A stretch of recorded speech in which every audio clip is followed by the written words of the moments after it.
Do not open your eyes. In the quiet town of Ravenwood, there was a story parents told their children, a warning wrapped in a bedtime tale. If you ever wake up in the middle of the night and feel like someone is watching you, do not open your eyes. Ethan never believed in ghost stories. He had just moved into an old apartment building, cheap and forgotten by time. The place smelled of damp wood and dust, but he didn't mind. It was home, for now. The first few nights were fine. But on the fourth night, at exactly 3:33 a.m., he woke up paralyzed. He could feel it. Something was in his room. A presence, heavy, watching. His back was to the door, and his instincts screamed do not turn around. The air felt thick.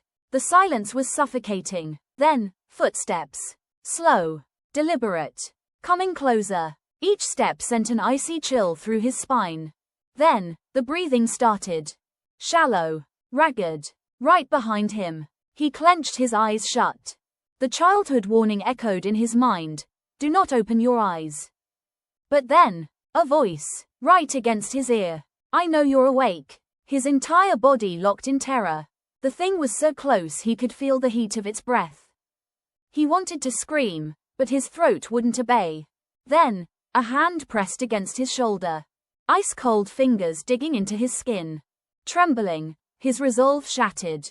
He couldn't take it anymore. He had to see. He opened his eyes, and immediately regretted it. There, inches from his face. A grotesque figure with sunken, rotting skin.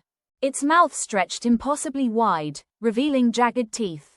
Its hollow, black eyes stared into his soul. And then, it smiled. The last thing Ethan heard was the sound of his own screams. Before everything went black, the next morning, his neighbors found his apartment empty. The bed was untouched. His belongings were still there. But Ethan was gone. All that remained was a single message scratched into the bedroom wall. You shouldn't have looked.